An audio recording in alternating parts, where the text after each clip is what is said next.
안녕하세요. 알면 아니온 대표 원장 김민환입니다. 유독 예민함이 심한, 그래서 불안함이 높은 그런 아이들을 키우는 부모님들이 계시죠.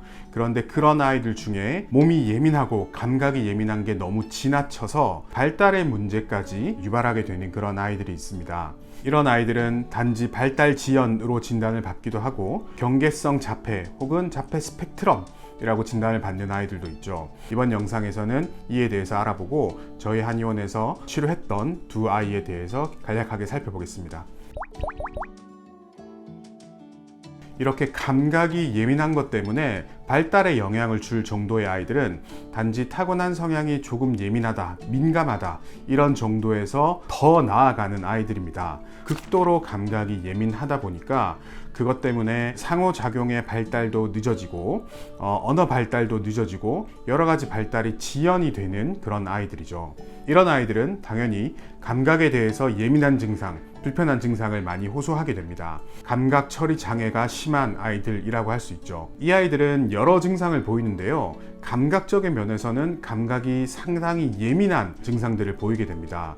모든 감각 영역에 걸쳐서 이런 예민함이 나타날 수 있는데요. 가장 흔하게 나타나는 것들이 바로 촉각에 대한 문제들입니다. 촉각이 극도로 예민해서 손에 물이 닿는 것을 견디지 못하거나 옷에 무언가 조금만 묻으면 벗어버려야 된다거나 얼굴이 젖으면 소리친다거나 특정한 질감의 옷은 너무 불편하게 느껴져서 그 옷을 입기를 거부하는 그런 아이들도 있습니다. 그리고 촉각이 예민하다 보니까 본인에게 안정감을 주는 촉감은 계속 느끼려고 하는 그런 증상을 보이죠.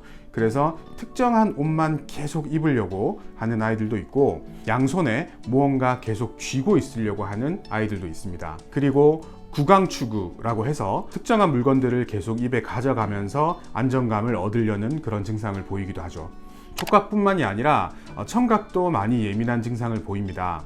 드라이기나 청소기, 전자레인지 소리 같은 일상적인 소리에도 깜짝 놀라는 그런 증상을 많이 보이고 특히나 자기가 예상하지 못했던 갑작스러운 소리가 나면 아주 기겁을 하는 그런 아이들이죠.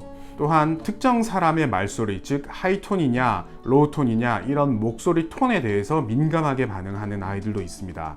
이렇게 소리 자극에 예민하다 보니까 시끄러운 소리가 많이 나는 장소, 사람이 많이 있는 장소를 거부하고 그런 곳에 가는 것들을 많이 힘들어하는 경향을 보이죠. 또한 본인에게 거슬리지 않는, 본인을 편안하게 만드는 소리는 계속 들으려고 하는 그런 행동을 하기도 합니다. 시각에도 예민한 반응을 보일 수가 있는데요.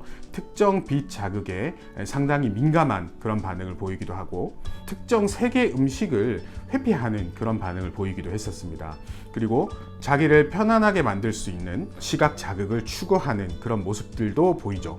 마찬가지로 후각이 예민해서 냄새나는 음식을 거부한다거나 아니면 냄새를 계속 맡고 다니는 그런 반응을 보이기도 하고 미각도 예민해서 편식을 극도로 심하게 하는 아이들도 있죠.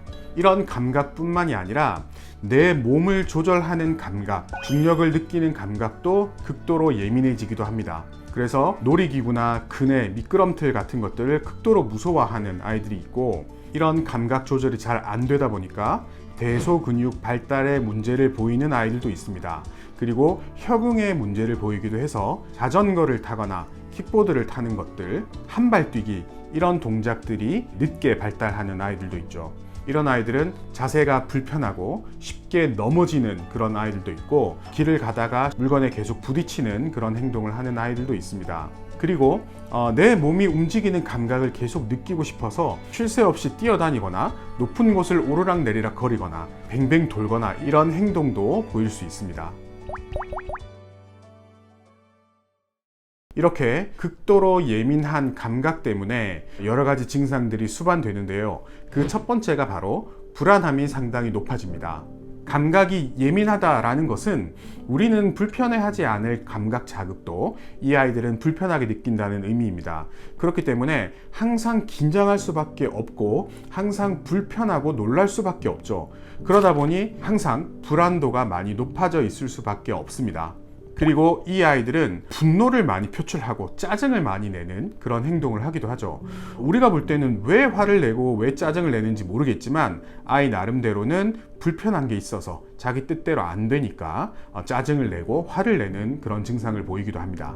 또한 강박적인 성향도 이런 감각 예민함 때문에 따라오는데요. 새롭고 낯선 것을 거부하고 하던 것대로 하려는 성향을 보입니다.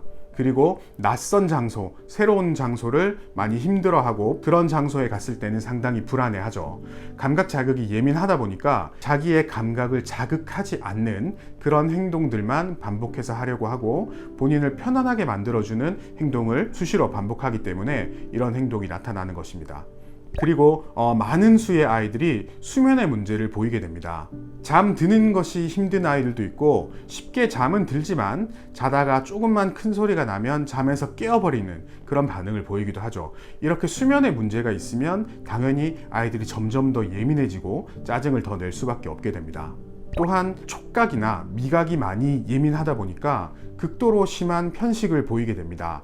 이 아이들이 보이는 편식은 그냥 아이들이 보이는 일반적인 편식과 차원이 다른 식이장애라고 할 수 있을 정도의 편식을 보이는 아이들도 많죠. 가장 중요한 합병증은 이런 감각 예민함 때문에 아이들의 발달이 늦어질 수 있다라는 점입니다. 영유아기 때는 아이들이 여러 가지 경험을 통해서 뇌가 발달하게 됩니다.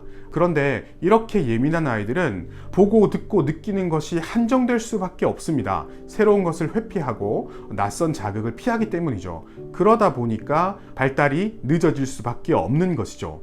이에 대한 연구를 한번 살펴보겠습니다. 이 논문을 보면 언어 발달이 느린 아이들 중에 감각 문제가 유독 심한 그런 그룹이 있다라는 것을 연구를 했고요. 이렇게 감각 문제가 있는 그룹의 아이들은 감각 문제가 없는 그룹의 아이들에 비해서 언어 치료의 효과가 떨어진다라는 연구 결과입니다. 다음 연구는 이런 감각 문제가 있는 아이들에 대한 연구인데요. 이 아이들이 보이는 감각 문제는 뇌의 문제로 감각 문제가 발생한다라는 것을 알게 되었고요. 그리고 특히 감각의 문제는 사회적인 참여, 인지, 기질 및 참여에 영향을 준다. 즉, 사회성의 발달과 인지의 발달에도 영향을 줄 수 있다라는 연구가 존재합니다. 이처럼 감각이 극도로 예민한 감각 처리 장애가 있는 아이들은 그 때문에 발달이 지연될 수 있기 때문에 반드시 감각의 문제를 개선해 주는 것이 필요합니다. 이런 아이들은 간혹 자폐 스펙트럼이나 자폐증으로 진단을 받기도 하는데요. 자세히 따져보면 이 아이들은 자폐라고 하기에는 조금 애매한 그런 아이들이 많습니다. 가장 흔한 그런 패턴들이 어릴 때는 분명히 자폐 같은 성향을 보였는데 자라면서 자폐 성향이 줄어들고 단지 발달이 조금 느린 것 같다, 아니면 사회성만 조금 떨어지는 것 같다, 이런 현상을 보이는 아이들이 많죠. 이 아이들은 어릴 때는 사회성이 나타나지 않았는데 크면서는 가까운 사람한테는 무리 없는 사회성을 보이기도 하고 낯선 사람한테 관심은 보이지만 어떻게 다가가는 방법이나 어울리는 방법을 잘 모르는 아이들이 많습니다. 이런 아이들은 어릴 때는 자폐증 같은 성향을 보였으나 자라면서는 ADHD와 같은 성향을 보이는 아이들이 많았습니다. 그렇다면 이렇게 감각이 예민한 감각 처리 장애는 왜 발생하는 것일까요?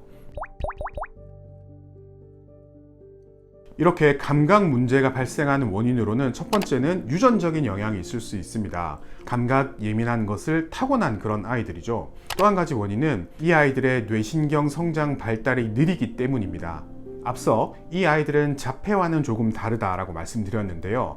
자폐를 가진 아이들도 감각의 문제를 호소합니다. 그런데 이 아이들은 자폐의 원인이 되는 뇌신경 손상보다는 뇌신경의 성장 발달이 늦어지는 것이 원인이 되는 아이들이 많습니다. 자폐라기보다는 오히려 ADHD 성향을 보이는 아이들이 더 많죠. 이렇게 감각 문제가 있는 아이들은 영양 섭취 불균형이 쉽게 따라오기 때문에 결국 또 다시 뇌 발달이 지연되는 악순환을 보이기도 합니다. 이에 대한 연구들을 살펴보면 어릴 때부터 이런 감각 문제를 보이기 때문에 수유에 대한 문제를 보이게 되고 그 결과로 성장 결핍을 보이게 되고 뇌 발달이 늦어지면서 감각 문제가 더 악화되는 그런 악순환을 보이는 아이들이 많았습니다.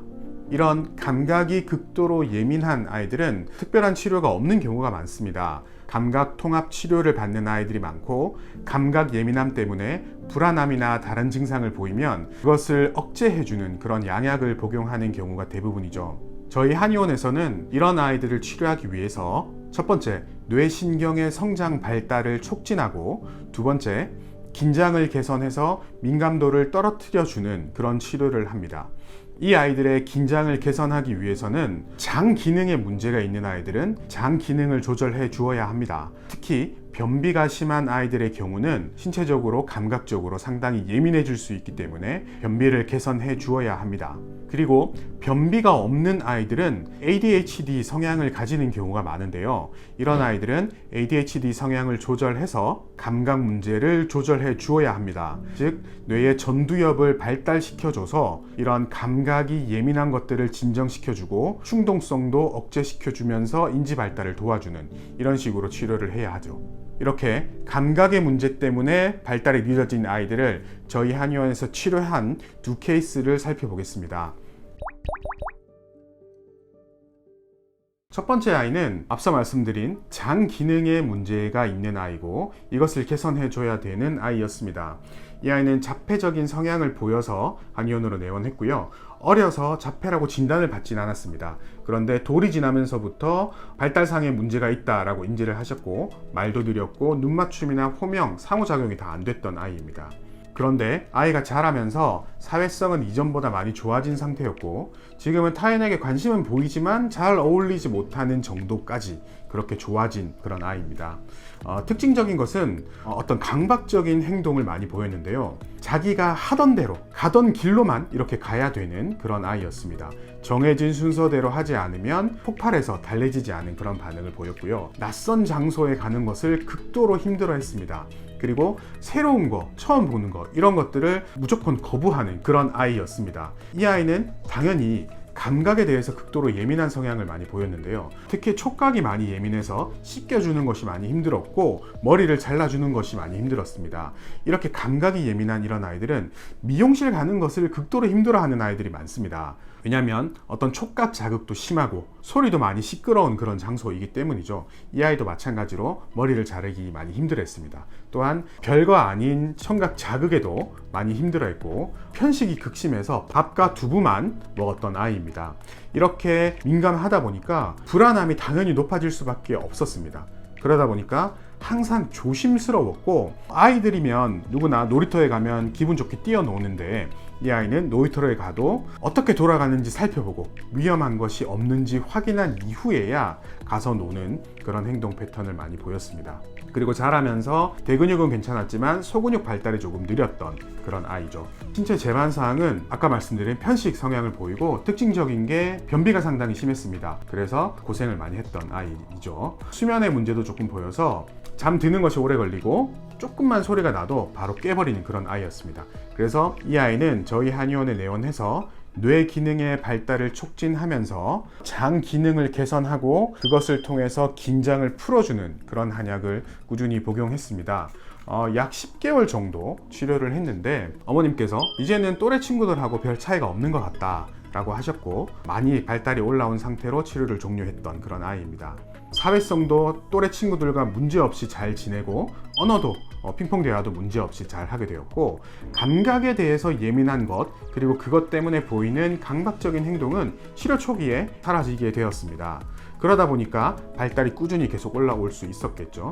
그리고 이런 감각적인 문제 때문에 화를 냈던 것도 많이 줄어들어서 정서적으로도 불편한 것이 없었습니다. 물론 불안한 것도 많이 줄어들었던 그런 케이스죠. 다음으로는 감각이 예민하면서 ADHD와 같은 성향을 보이는 그런 아이의 케이스에 대해서 보겠습니다.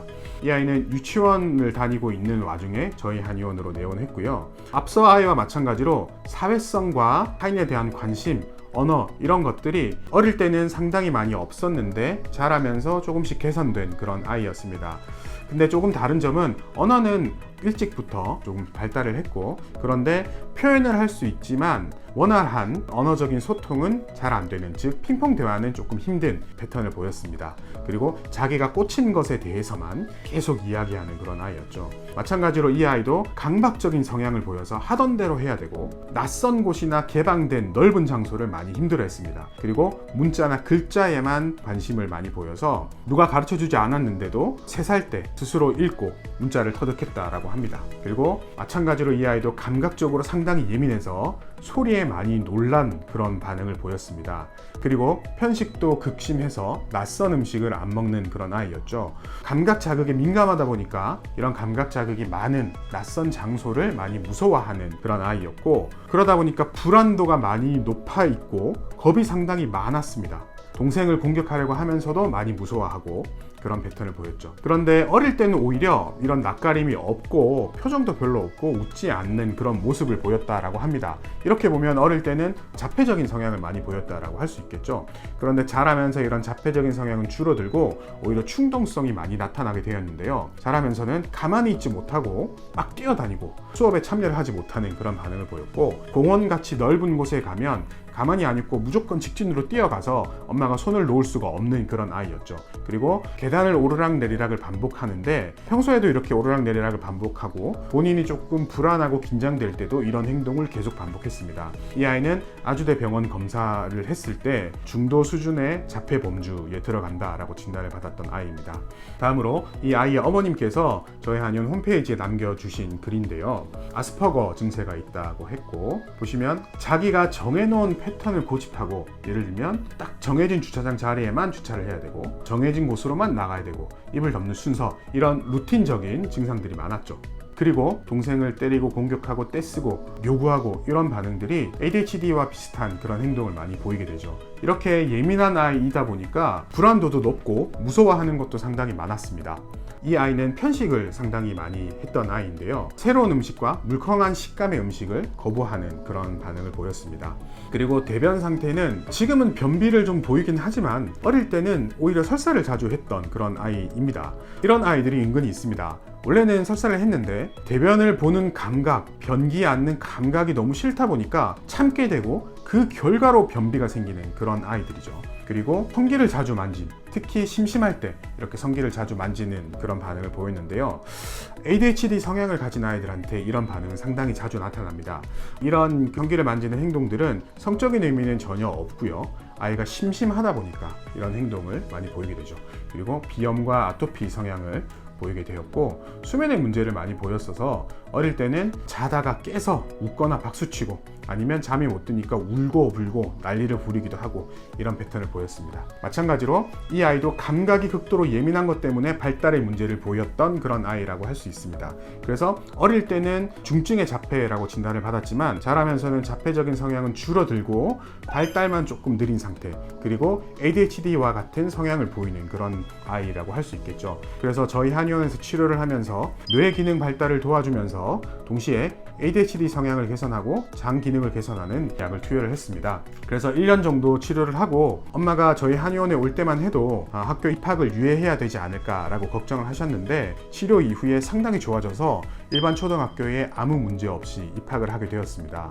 그리고 사회성이나 행동의 변화, 언어 표현 이런 부분에 대해서 또래 친구들과 큰 차이 없이 비슷한 정도로 발달이 많이 올라왔고요. 특징적인 게 사회성이 조금씩 올라오고 인지가 발달하다 보니까 그제서야 친구들이 자기를 따돌린다라는 것을 인지를 하기 시작했습니다. 그래서 그것 때문에 좀 많이 힘들어 했는데 발달이 더 올라오다 보니까 친구들하고 무리 없이 어울릴 수 있게 되었고, 감각적인 문제가 사라지고 강박적인 행동이 사라졌는데 이런 행동들은 조기에 사라지게 되었고요. 이런 발달상의 문제뿐만이 아니라 아토피나 수면의 문제, 식욕도 개선되어서 아이도 건강하게 잘 크게 되었습니다. 이처럼 감각이 예민한 것, 감각 처리 장애를 확연하게 보이면서 발달이 늦은 그런 아이들이 분명히 존재합니다. 이런 아이들은 감각에 대한 문제를 개선해주고 뇌 발달을 도와주면 충분히 좋아질 수 있는 아이들입니다. 감각에 문제가 있다 보니까 감각 통합 치료를 하는 아이들이 많은데요. 분명히 감각 통합 치료도 효과가 있을 겁니다. 하지만 그런 치료를 하더라도 직접적으로 뇌를 성장 발달시켜주고 직접적으로 아이의 건강상의 문제를 개선시켜주는 치료가 반드시 병행되는 것이 훨씬 더 효과적입니다. 한약은 아이의 뇌를 잘 성장시켜주고 몸의 긴장을 풀어주면서 아이를 튼튼하게 만들어주기 때문에 이런 아이들의 발달을 도와주는 데 큰 도움이 될 수 있습니다. 감사합니다.